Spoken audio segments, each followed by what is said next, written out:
I'm having my coffee. He's having his breakfast. This is the third time I've gone by. He's still eating. I didn't think the big traveler would be in quite yet, but it was. So go up and get it. And yeah, there you go, through the tree.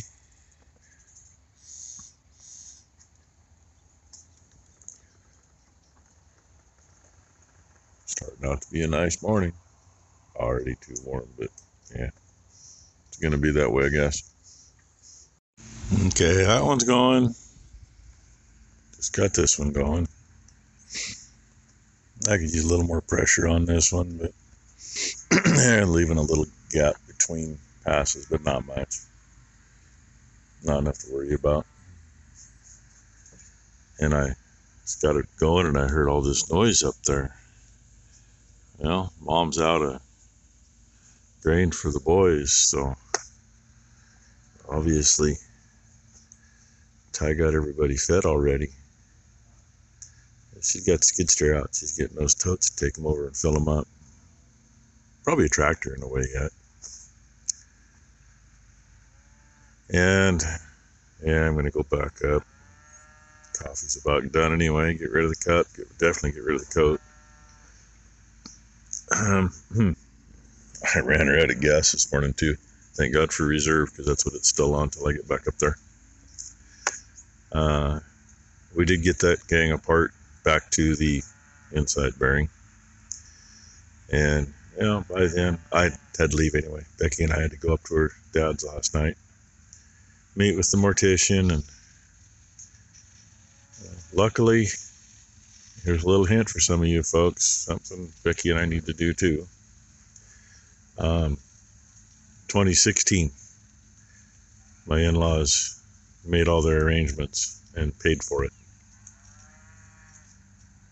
Damn good thing.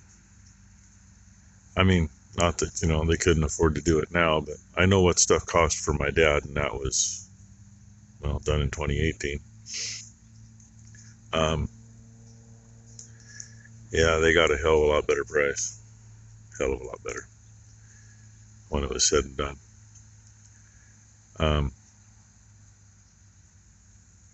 It would be another $300 to $400 just on the main part of it. That doesn't count all the extra government crap that, they just nickel and dime you anyway. So, if you haven't done it yet and you're getting older, if you pay for it and it's said and done, and it don't matter when you finally use it. And the couple of things that did go up that he just says, he says, I've had your money long enough. It's been in the bank and more than paid for that little bit. We're good. So, hey, think about that kind of thing. Stuff I think about all the time. But, you still got to have the money to do it. Money flows out of here kind of like pouring it through a freaking wide open sieve. Anyway, I get up there and get the other bearing cut off. It's loose too. The outer bearing was loose. So if one goes, the others can't take the strain. The side strain is the biggest thing. And, bearing's only good for the life of the bearing. But I gotta go cut that one off. Then we'll finish cleaning stuff up. Probably be a little bit of emery cloth work. And slide everything together. And this would be why. You check all your bearings. And normally in sections you replace them even if the middle one's out. Well, we got the collar off. I put that broken side to the bottom. And if she finished turning it, I told her you need to go half a turn. Keep going, keep going. That should work. This is how I do these damn things. Because you cannot cut the race off the shaft with the rest of the bearing in the way. So, Somebody's going to hold that out of the way. Like I always do. And she's going to look the other way. She'll hold that over there. Where this one's already cracked, and that's on the bottom. And I hit this right here. Oh, that didn't work. Usually one good hit works. Always, always, always be careful doing that. Because if that wasn't already broken, you can see how far the parts went. If that wasn't already broken, those parts pieces can go everywhere, literally. And they're like a bullet when they take off. It's like yesterday. I still can't find that one piece. A lot of times I'll use 2 hammers and hit it from each side. But where this one I was already broken like that, that was just the easier way. Get that out of the way, and then I can get in there with the torch and carefully cut the side of the bearing out. And one nice thing, bearings are so hard that they actually melt off fairly easy, believe it or not. And, well, I cut both those. Well, that one I cut off with a cutoff wheel. The middle one I cut off with the torch. Melt it off. And if you keep the heat just on the race, you won't leave a mark on the shaft at all. You gotta be real careful though, because yes, I have marked a few shafts up. No. But Never. you know, when you do this, oh hell, in my lifetime, between especially with the old cultipacker, then this one, and you know what, 5 or 6 different discs, I'd say I've probably done this at least 1,000 times, if not a lot more. But anyway, always, always, always be careful dealing with bearings when you have to break one. And yes, I've had pieces poke me and stick in me.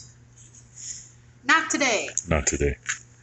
No, that actually worked out really good because it was broken, so it didn't have all the load on it to just shatter. And I mean, they're a projectile when they take off. And she mentioned she couldn't find a piece. Well, I think it's over there underneath the welder somewhere. I don't even know. Because that's where one piece went yesterday. I heard it hit the floor, and then I heard it hit the wall, and it should be over there somewhere. It's kind of like when you're dealing with glass.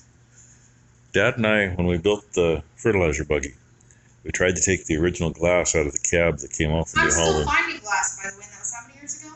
Yeah.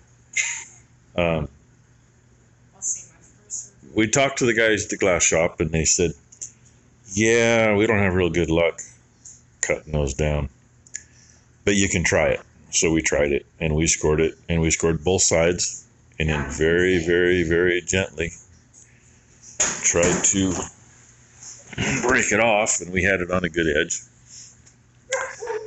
And we had a, 3.5 foot by 5 foot hunk of glass that literally blew up. There's probably still glass up there. Occasionally it still falls. We did it right here, right inside with the doors open. And we still find glass here in the shop once in a while. I've had it fall on my head before, little tiny pieces. You don't expect it. Yeah, the flies will get up there on the trusses and mess around and knock it off, and birds will get up there and knock it off. When you start shooting the pellets to the birds. There's probably glass up above the part storage too. But anyway, we're gonna get back on this. I'll cut one side of that. I will cut it. I'll blow that direction very gently all the way. Turn it half a turn, and I'll cherry it, and we'll beat on it, and that'll let it loosen up, and it'll slide off. That's how that chunk. That's how that chunk came off. Once you do it, I mean, you only got to relieve it a couple thousandths, and they'll slide right off. Ready, sir? Yep.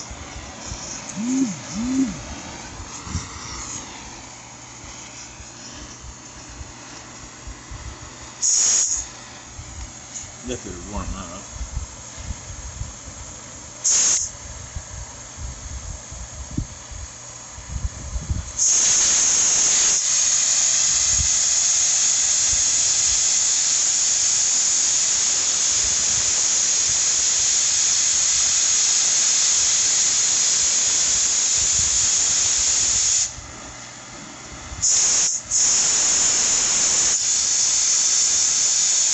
If I can see what I'm doing. Let me turn it. No.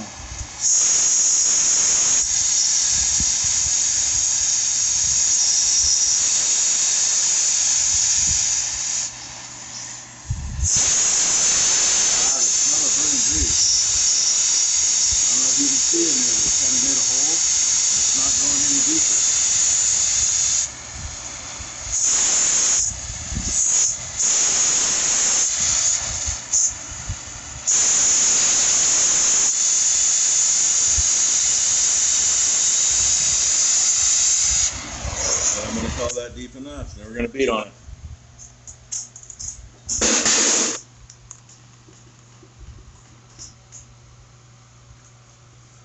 Watch your eyes.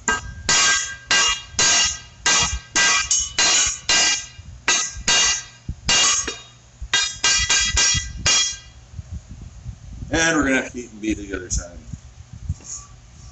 That's enough. No, you don't hear anything in the background. That wasn't too bad. I literally just heated up the outer part here, half around from there, and about 5 good beats with the hammer she's got in her hand. Didn't even have to heat the other part. Of course, you don't want to grab a hold of that. You don't want to grab the shaft there either. But now rotate the shaft, guy. Drops it on the ground. That's alright. See? Absolutely no damage to the shaft. Other than where you can see I used the cutoff on the last one. Oh yeah, and I did that one once too. That's an old booger. Actually, I might not even been the one to do that. But I mean, you can leave a scar, but usually ain't bad. And off the end it goes. Once again, you don't hear anything in the background. Yeah, that's the one that was out. See all that crap inside? Part of that's dirt. If you look at the bracket down there, that black crap on it, yeah, that's a little spray on bull gear grease. We still have a can of from Schaefer oil. That stuff is really good shit. It stinks like hell, and it stays put. So that's what I've done before when we're so close to the end, and I've made 60 acres before without damaging anything any worse by just spraying the piss out of it with bull gear grease, and keeps it from wearing the flanges out anyway. And always check. If she gets those cleaned up, I'll put them on the bearing and make sure they're going to tighten. We have had issues, and the worst issues were actually by part number Case IH flanges for this. And I spent 2 days with them laying on the steel sawhorses and taking the torch.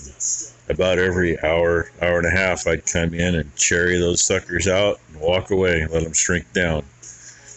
And I say it took like 3 days to get them shrunk enough where they would hold the bearing like they should. And this one, it's tight that way. Now I can't move it either way, but it did wiggle a little one way, but we're not all the way tight yet. We just tighten them up with the 3/8 drive. And after it's in and everything's clamped to the frame, we'll go through with an end wrench and tighten the piss out of those. By the magic of video, yeah, we're not done yet. I just wanted to show you this. That's a little worm yet because I just welded where I had to cut it. Right here is a different diameter than right here. This is the original size of the shaft. As these wear, everything shifts, and we keep these tight. That was one thing I was told when I bought this cultipacker. Keep the gangs tight. And from what I understand, some people actually drop them and break the bearings loose and tighten them up every so often. Well, you know how much work that is. When the bearings go bad, they go bad. Anyway, she just put it on the opposite way of what I was going to do, because this side's the eccentric side, which means the bearing will try to slide in it. There won't be anything holding it.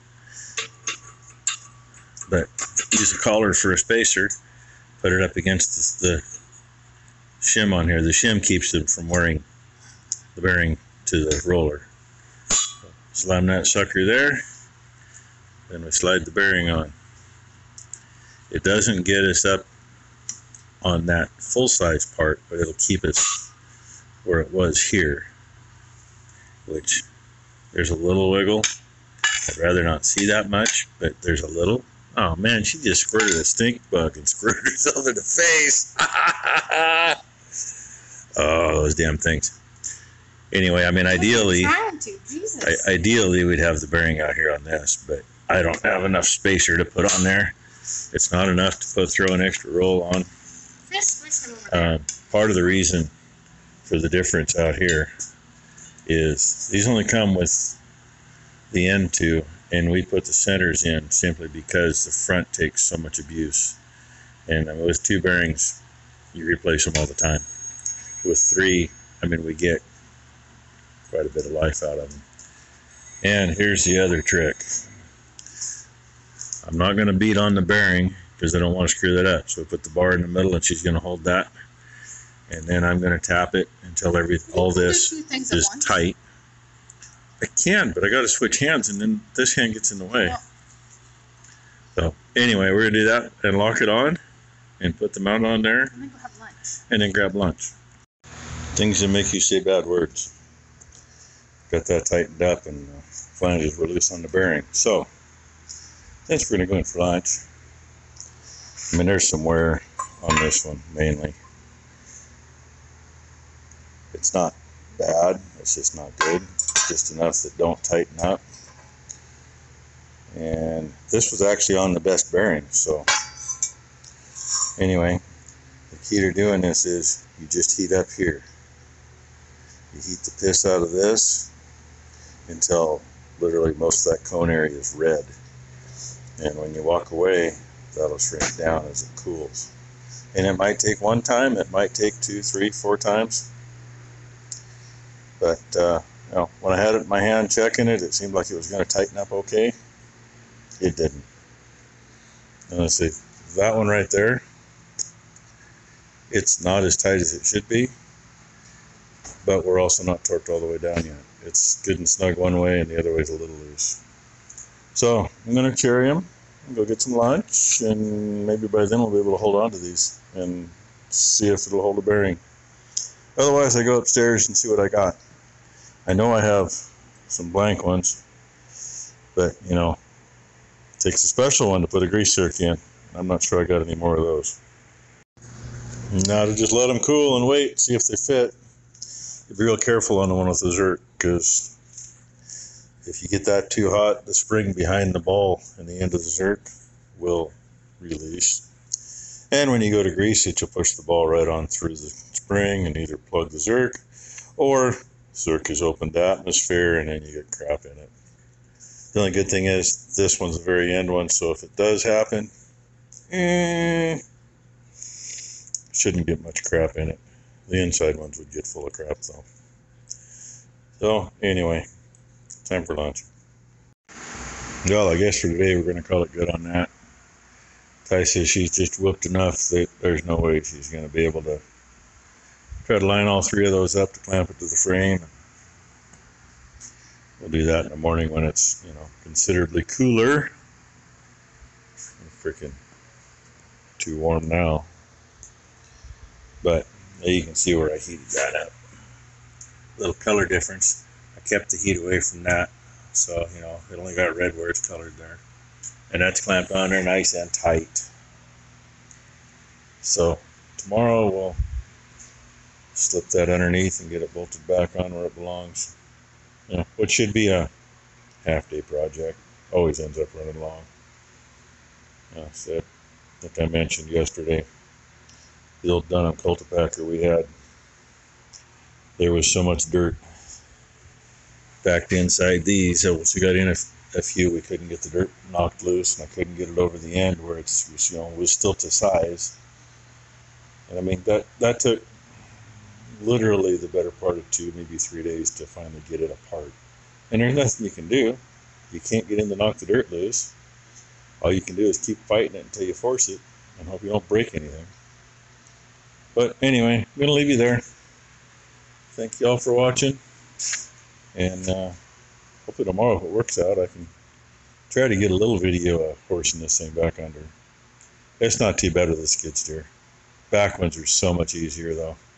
You just back up to it, roll the mounts up, roll it up, put the bolts in. But I gotta slide it under and then finagle the cultipacker around a little bit. Maybe even get Becky to help with that tomorrow. That'll be nice. She'll wig out. I'm gonna smash my hand. No, you won't. Just don't put your hand where it don't belong. So anyway, thanks again for watching. Hope you all had a good day. Hope everybody has a happy hump day.